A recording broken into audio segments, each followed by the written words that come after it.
Paul Pierce is at it again. Like, it's ridiculous. So there's a segment on the Jump where Paul Pierce was, on the panel, and they're ranking trios of all time.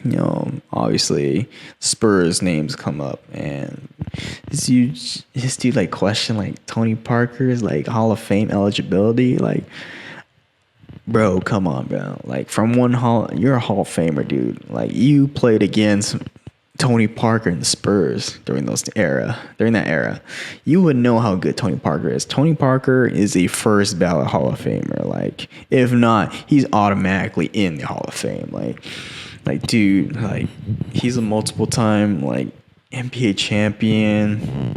He has multiple like medals from international competitions, multiple All NBAs, All Star selections, Finals MVP.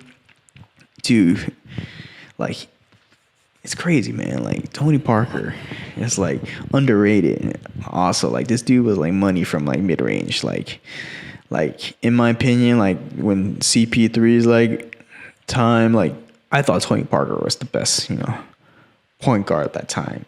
And obviously, it's kind of like, not popular to say. I mean, the only person that was saying Tony Parker was the best point guard was, if I remember correct, was Charles Barkley, and he got a lot of flack for that. Like, when he said like Tony Parker was like, the best point guard. Like, and he was like, oh, whoa, what about Chris Paul? What about Darren Williams and all that stuff, man? He's like, they're great players, but Tony Parker has always done well in the postseason. Like he had a streak of he's always made the playoffs until he went to Charlotte, and I'm like, man, why the fuck did you go to Charlotte? I mean, I guess he went for the money, so I mean, it is what it is. I mean, Tony Parker, he used to cook, Chris Paul in those playoff series. Like, if no one ever if y'all want to watch, them highlights, dude, of the Pelicans versus Spurs, like, dude, like, look at that shit. It's ridiculous, man. Tony Parker, dude, he has what? He has a gold medal in what, Eurobasket. He plays like FIBA, everything. Like, this guy's done so much for like international play. I don't know any French players besides Gobert. I mean, he might be the best French player to play currently, like, to ever come from France. I mean, yeah, there's like a stigmatism, I guess, with like European players coming to the NBA. They don't typically do so well, but that perception has changed. Like, it's more like game has been more a little international. How like, Giannis was MVP last season. Pascal Siakam, who's fucking killing it right now, is the most improved player.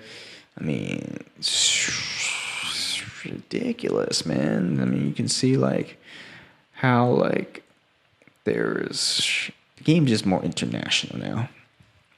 And more people are getting recognized, and more people are getting drafted over and moving towards, the NBA. I mean, NBA is the greatest competition of basketball. Second greatest competition is wherever Luka Doncic was playing. Luka Doncic is killing it too.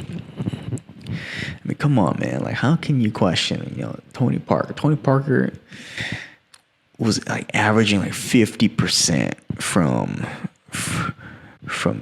2 points. Like, he was cooking the Miami Heat too. If you remember that 2012, 2013 finals when they got in like game one, he was cooking. He does his patented spin move. That's just crazy. And then all of a sudden, he hurts his thigh, and who knows? If Tony Parker was healthy in that series, like fully healthy, who knows who would have won? But, no one brings that up too. Like, everyone wants to talk about Kawhi Leonard, Kawhi Leonard, the Golden State Warriors. Like, dude, injuries happen. It is what it is. No one talks about Tony Parker's thigh, like, having issues in that finals. And after that, he wasn't really the same after that thigh injury. Like he wasn't driving it in like that he used to do. Like when he drove it in, like dude, like he was like the best finisher at the time. Like, dude, Tony Parker is so good.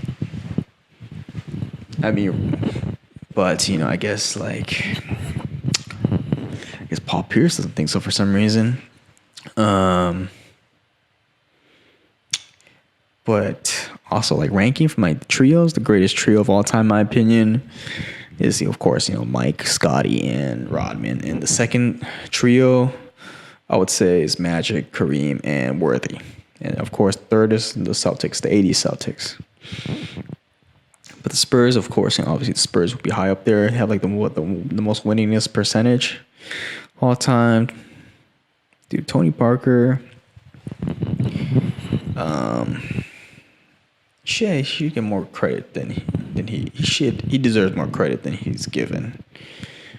And I mean, dude, he should have been a lifelong Spur, but I think he kind of regrets going to Charlotte. But hey, he was cashing them checks from Mike, so whatever's.